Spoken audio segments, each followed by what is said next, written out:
It started with a single sentence whispered behind the walls of Buckingham Palace. "It's time to tell the truth. No cameras. No aides. Just King Charles III and Anne, Princess Royal, locked inside a private meeting that reportedly left senior palace staff shaken. For years, rumors had circled the monarchy like shadows. But this time, insiders claimed the crown itself was preparing to expose what had long been buried.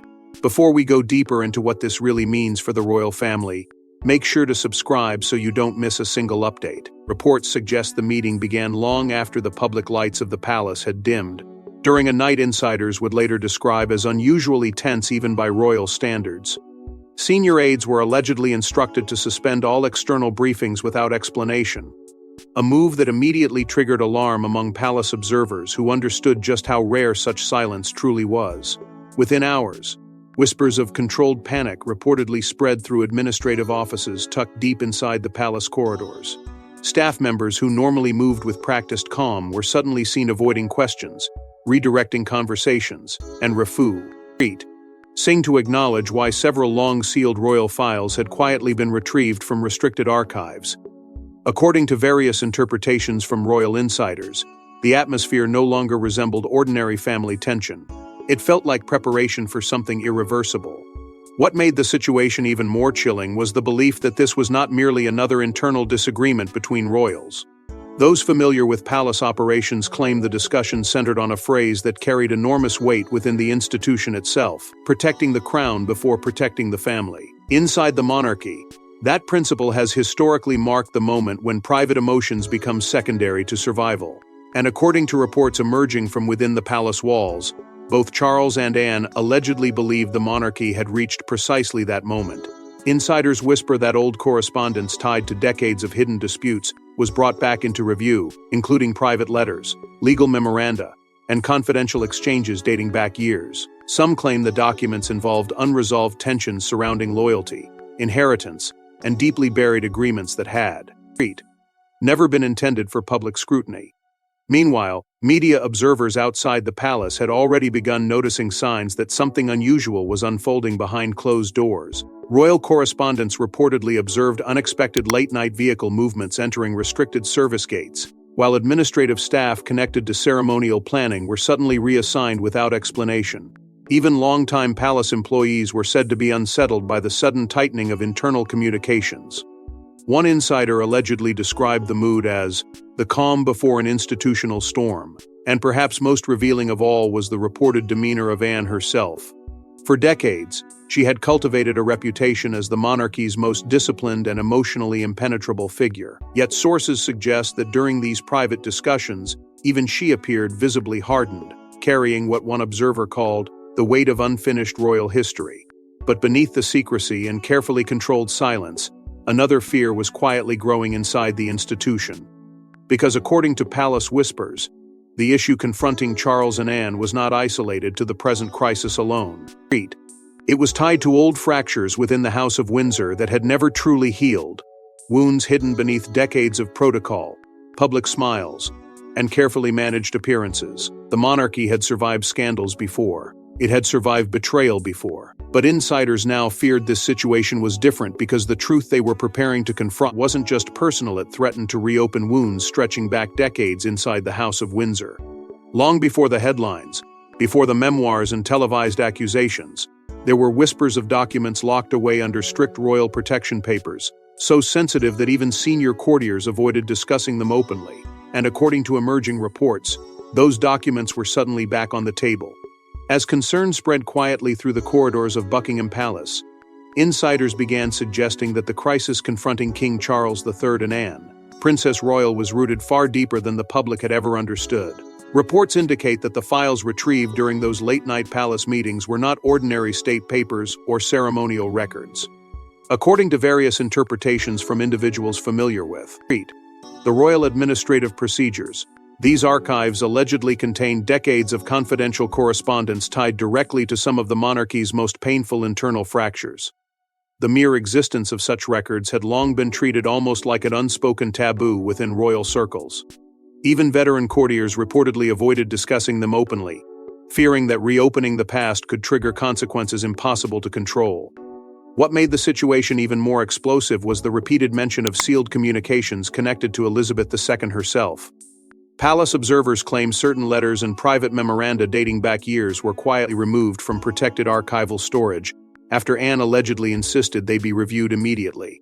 Those familiar with the monarchy's internal traditions understand how extraordinary such an action would be. The late Queen was known for guarding institutional stability above all else, and many believed sensitive family matters had been deliberately buried during her reign to preserve the image of unity surrounding the crown. But now, according to insiders, that long-standing silence appeared to be collapsing under the pressure of UN resolved tensions that had never truly disappeared. Sources close to palace administrative offices claim staff members were instructed to revisit old legal frameworks, ceremonial records, and private agreements that had not been examined in years. Some reports suggest the review stretched as far back as disputes originating in the early 1990s, a period many royal historians still describe as one of the monarchy's most emotionally devastating eras.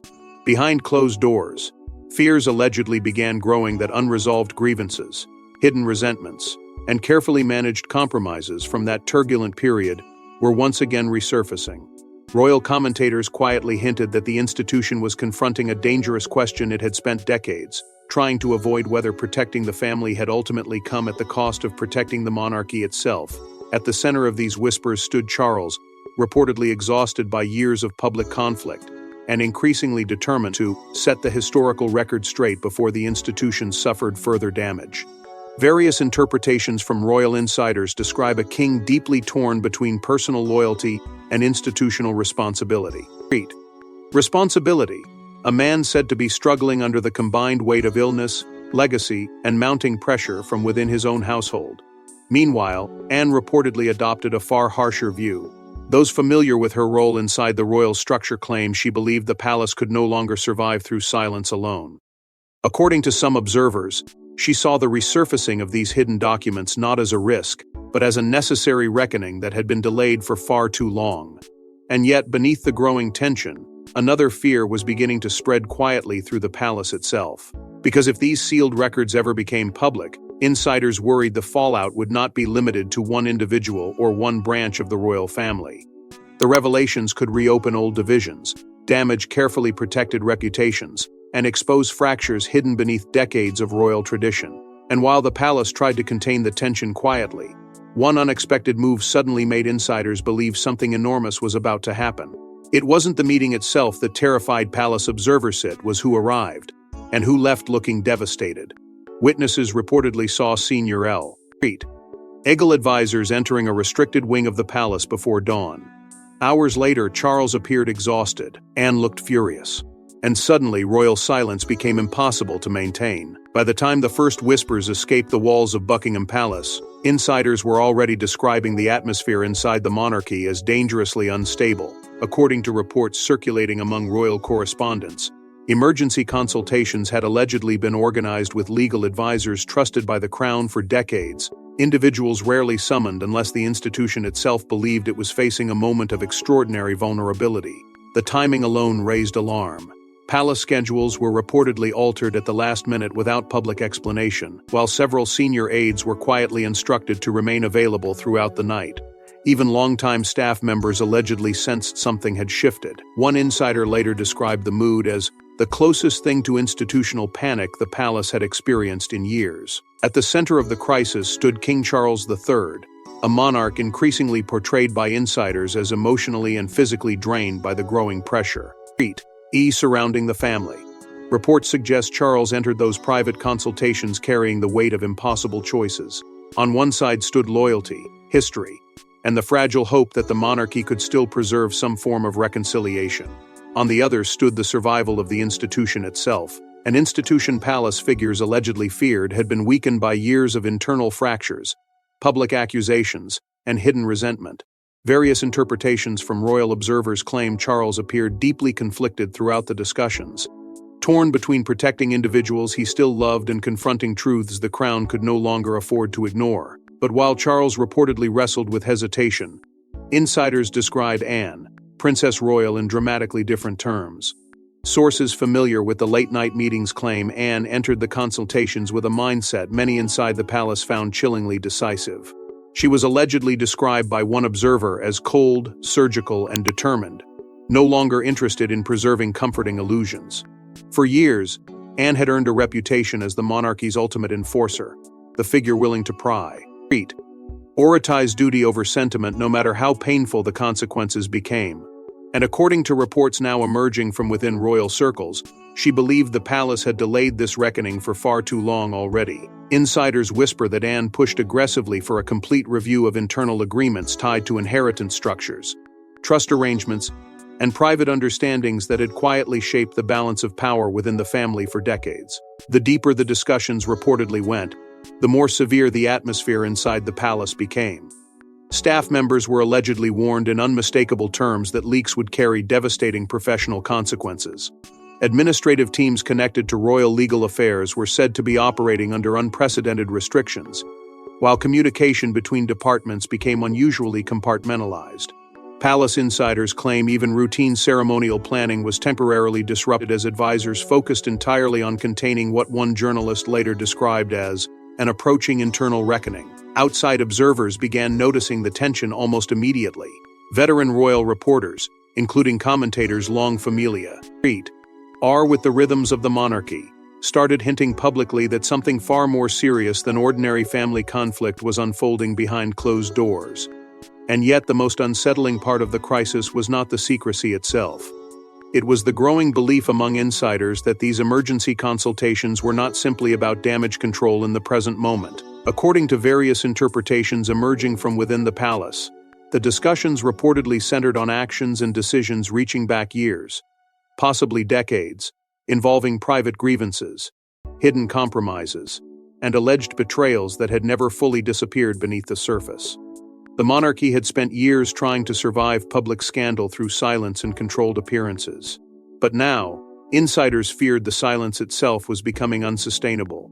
Because the deeper investigators looked into the palace turmoil, the clearer it became that this crisis wasn't only about the present, it was about betrayal. According to palace whispers, the real crisis wasn't scandal, it was trust. Reports suggest Charles and Anne had reached a breaking point over what they allegedly viewed as years of manipulation, private resentment, and damaging disclosures against the monarchy itself.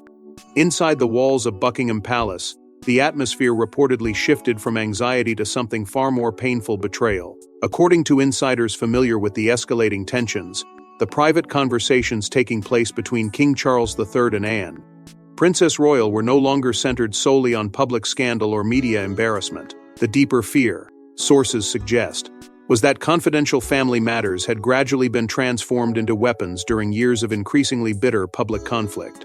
What once existed as private disagreements behind palace walls had allegedly evolved into a destructive cycle of televised accusations, memoir revelations, strategic leaks, and emotional retaliation that many inside the monarchy believed was now threatening the institution itself. Reports indicate that Charles had become deeply troubled by what palace observers described as a growing collapse of royal legitimacy.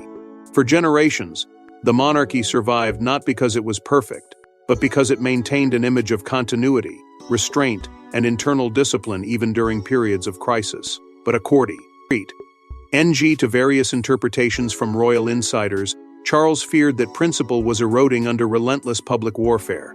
Every interview, every leaked grievance, every deeply personal allegation reportedly chipped away at the fragile idea that the House of Windsor still functioned as a united institution. Sources claim the king increasingly worried that future generations might no longer see the monarchy as a symbol of stability, but as a divided family trapped in endless public conflict. At the center of these fears were growing frustrations over years of explosive disclosures, tied to private conversations and internal disputes. Palace insiders reportedly viewed certain memoirs, interviews, and media campaigns as unprecedented breaches of royal trust. According to whispers circulating among former aides and royal commentators, there was particular anger surrounding the idea that intimate family dynamics had allegedly been reframed for global audiences in ways the palace believed distorted reality while inflicting enormous institutional damage. Those close to the crown claimed this sense of betrayal cut especially deeply for Anne, who reportedly viewed discretion not as optional, royal etiquette, but as the foundation upon which the monarchy's survival depended. And unlike Charles, who was still said to wrestle emotionally with the possibility of reconciliation, Anne allegedly reached a far harsher conclusion. Sources familiar with the palace atmosphere describe her as increasingly convinced that the monarchy could no longer afford hesitation. According to reports, Anne pushed forcefully for a hardline response designed not merely to contain the crisis, but to re-establish boundaries that many insiders believed had been shattered beyond repair. One palace observer allegedly described her approach as emotionally ruthless, but institutionally necessary. To Anne, insiders claim, this was no longer about preserving feelings.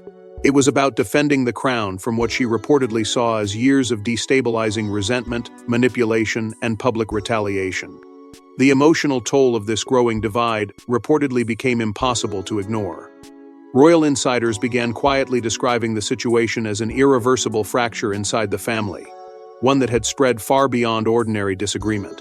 Even individuals previously hopeful for reconciliation allegedly said, started questioning whether trust could ever truly be rebuilt after so many deeply personal conflicts had been exposed so publicly. Meanwhile, the palace itself appeared trapped between two impossible choices: continue absorbing public attacks in silence, or confront the crisis directly and risk detonating even deeper divisions within the monarchy. And as those tensions escalated behind closed palace doors, the discussions reportedly became darker, more strategic, and far more consequential than anyone outside the institution fully understood. Because according to insiders, Anne had allegedly begun preparing something that extended well beyond speeches, press briefings, or carefully managed public appearances. And as tensions escalated behind palace walls, Anne reportedly began preparing something far more devastating than a public statement. For decades, Anne, Princess Royal, had remained the monarchy's silent enforcer. But insiders now claim she was no longer interested in quiet diplomacy. What she allegedly prepared behind closed doors was described by one royal observer as a bureaucratic earthquake designed to protect the crown at all costs. As tensions inside Buckingham Palace intensified, reports suggest Anne began shifting from frustration to action with a level of determination that unsettled even longtime palace insiders. According to various interpretations emerging from royal circles, the Princess Royal allegedly believed the institution had entered a dangerous phase where emotional compromise was no longer sustainable. For years, she had reportedly watched the monarchy attempt to absorb scandal through silence, patience, and restraint. But insiders now claim she reached the conclusion that those strategies had failed. The crown, according to whispers circulating among palace staff, was becoming vulnerable not only to external criticism but to internal instability that threatened the very structure holding the institution together. Sources familiar with the growing crisis suggest Anne quietly began spearheading a strategic internal response, unlike anything the palace had attempted in recent years. Discussions reportedly expanded far beyond public messaging and media management. According to palace observers, conversations now centered around titles, privileges, institutional boundaries, and the future role of individuals whose relationship with the monarchy had allegedly become increasingly volatile. Several insiders claimed internal reviews were launched examining long-standing ceremonial arrangements, access privileges, and even informal agreements that had historically been protected out of respect for family unity. But insiders whisper that Anne allegedly viewed the situation through a far colder lens. To her, reports suggest the monarchy's survival depended on re-establishing discipline before the institution lost control of its own narrative entirely. At the same time, palace protocols reportedly became noticeably stricter.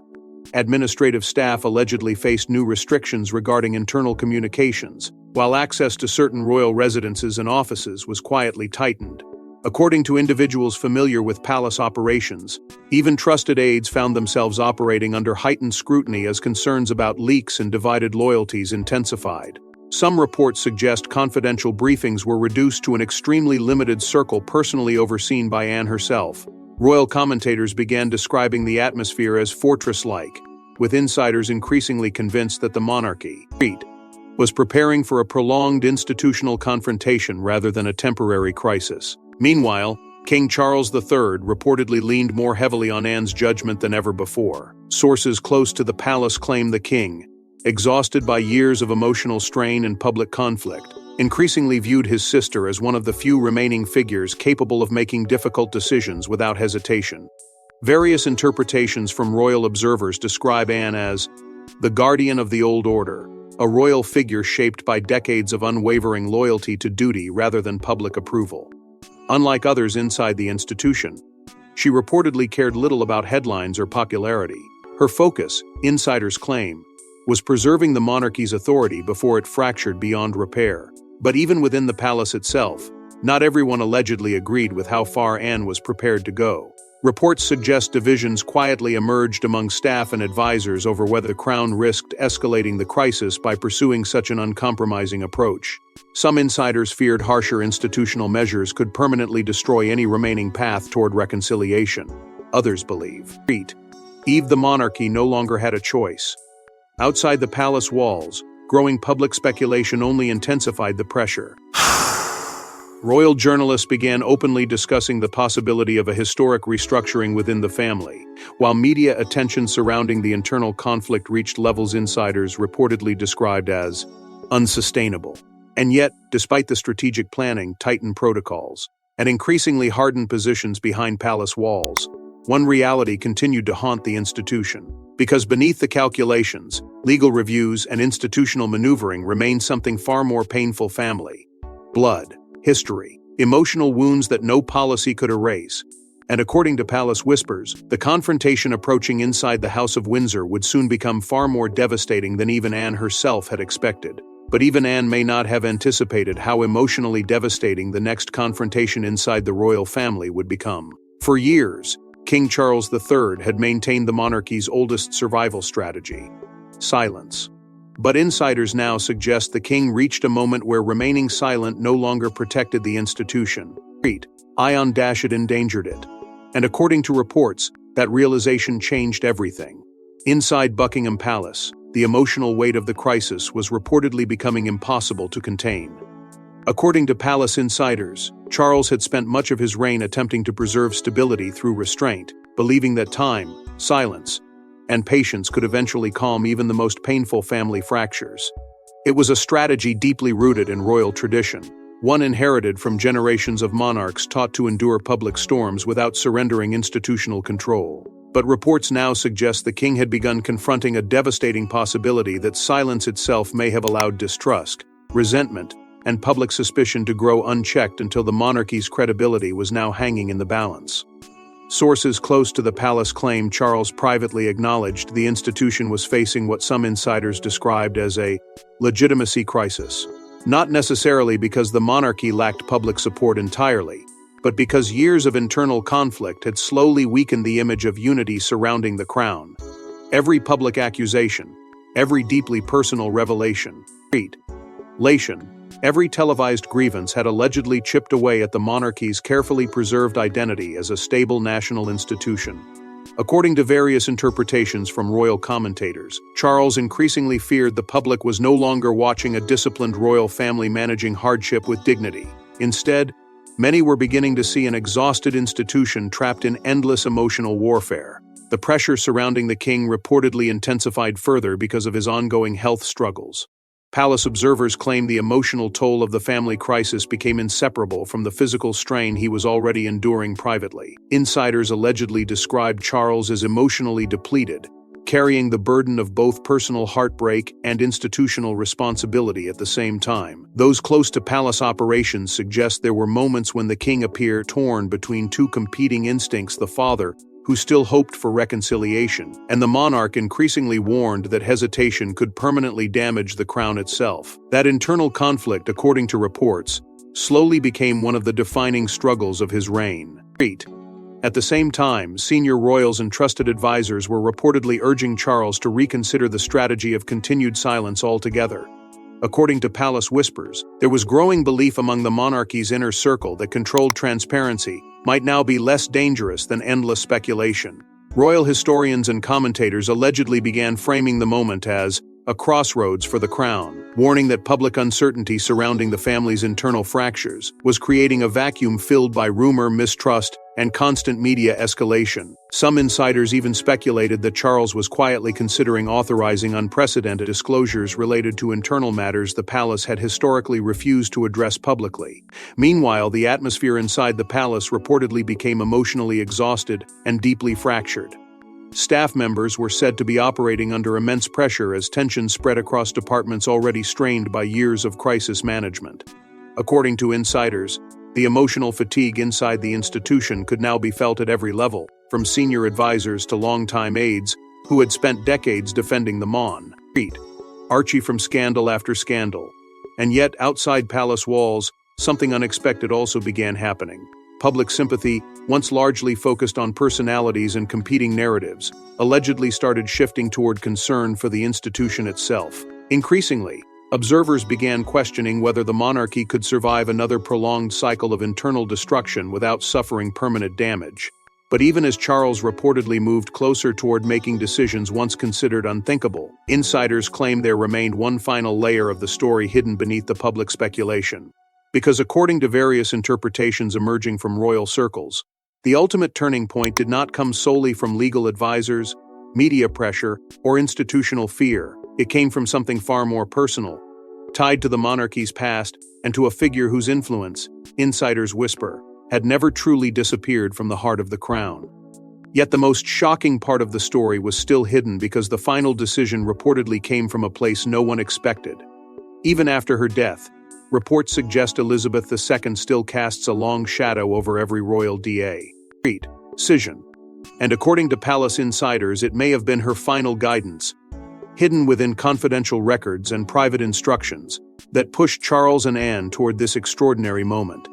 As the crisis inside Buckingham Palace deepened, insiders increasingly began pointing toward the lingering influence of the late Queen as the invisible force shaping events behind closed doors, according to various interpretations from royal commentators and palace observers.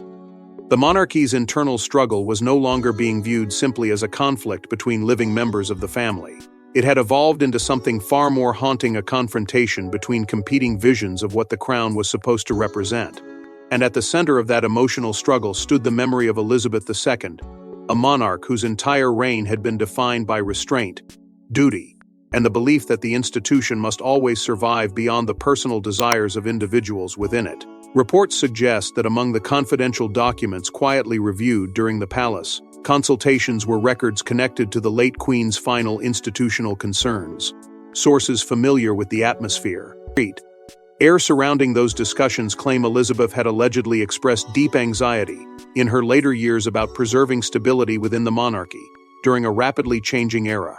According to insiders, some of her private guidance reportedly focused not on personalities, but on the dangerous consequences of allowing internal conflict to weaken public trust in the crown itself. Those close to palace traditions claim the late Queen viewed the monarchy as something sacred and fragile, an institution that could survive scandal, criticism, and even personal heartbreak, but only if discipline and loyalty remained stronger than emotion and resentment. For Anne, Princess Royal, insiders say those principles carried deeply personal meaning. According to reports, Anne increasingly came to see herself not merely as Charles's sister, but as the final guardian of her mother's legacy. Palace whispers suggest she believed Elizabeth spent decades sacrificing personal comfort in order to protect the institution from division, and that allowing those efforts to unravel now would represent a betrayal of everything the late Queen endured throughout her reign.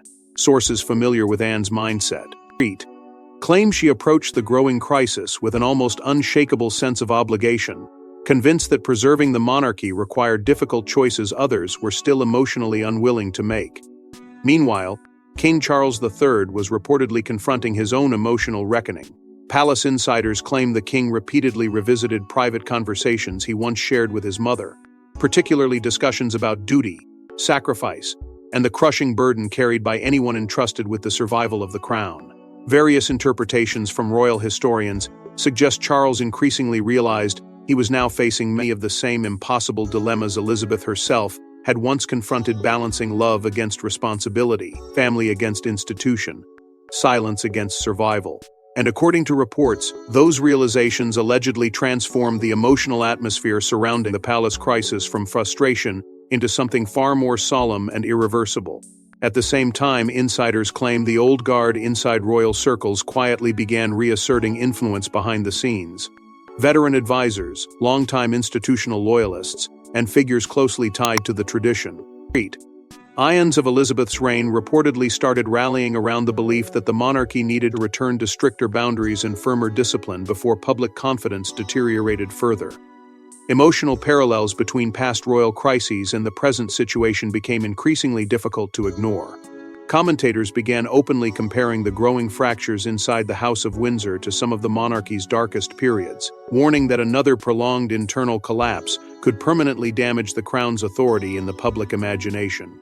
Yet despite the emotional exhaustion, public sentiment reportedly began shifting in an unexpected direction. Increasingly, observers appeared less focused on personal rivalries and more concerned with preserving the stability of the institution itself. The phrase "duty over blood" quietly started re-emerging in royal commentary, echoing the same philosophy many believed Elizabeth II had embodied throughout her life.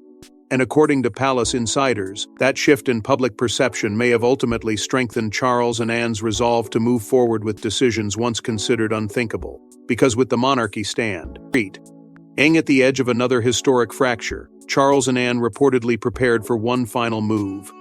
By the time the words finally surfaced, "It's time to tell the truth," the palace was already transformed. Alliances had hardened, trust had collapsed, and according to insiders, the monarchy was no longer fighting merely for reputation, but for survival itself. Inside Buckingham Palace, the emotional atmosphere surrounding the crown had reportedly reached a point of no return. What began as quiet concern behind closed doors had evolved into a full institutional reckoning that insiders claim permanently changed the balance of power within the House of Windsor. According to palace whispers, King Charles III and Anne, Princess Royal, were now operating in complete alignment, united by the belief that protecting the monarchy required sacrifices far greater than either had once hoped to make.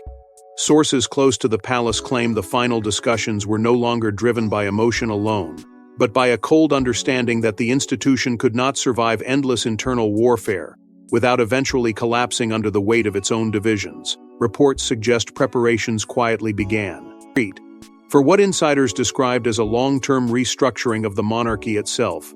According to various interpretations from royal observers, discussions allegedly expanded toward redefining boundaries, tightening institutional expectations, and reinforcing distinctions between personal family relationships and official royal responsibility.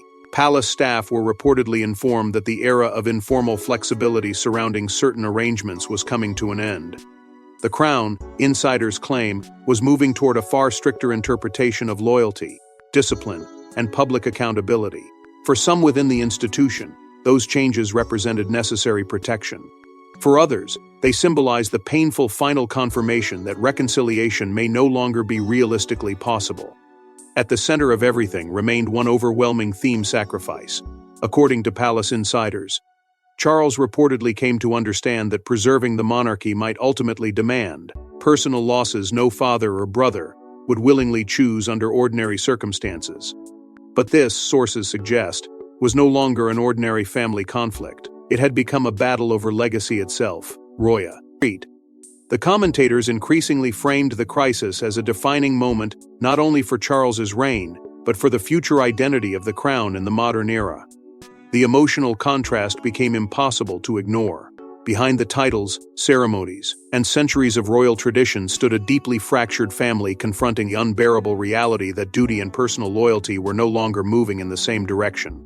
Meanwhile, public perception surrounding the monarchy reportedly began shifting in dramatic ways. According to royal analysts, many observers who once viewed the crisis primarily through the lens of personal rivalry now started seeing something much larger unfolding: the emergence of what commentators described as a new royal era, an era defined not by sentiment or public image management, but by institutional survival.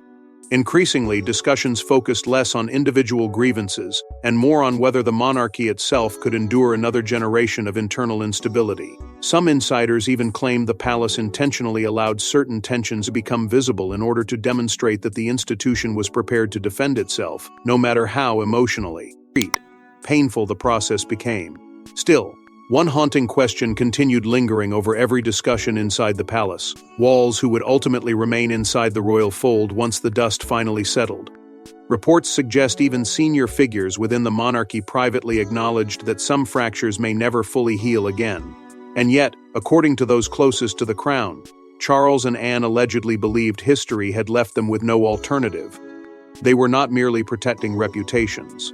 They believed they were protecting continuity itself, protecting the fragile idea that the monarchy could still survive beyond personalities, scandals, betrayals, and heartbreak. Because inside the House of Windsor, insiders whisper that crowns are never truly protected by love alone, but by those willing to sacrifice everything to defend the institution from collapse. Thanks for watching. Please don't forget to like and subscribe, and we will see you in the next one.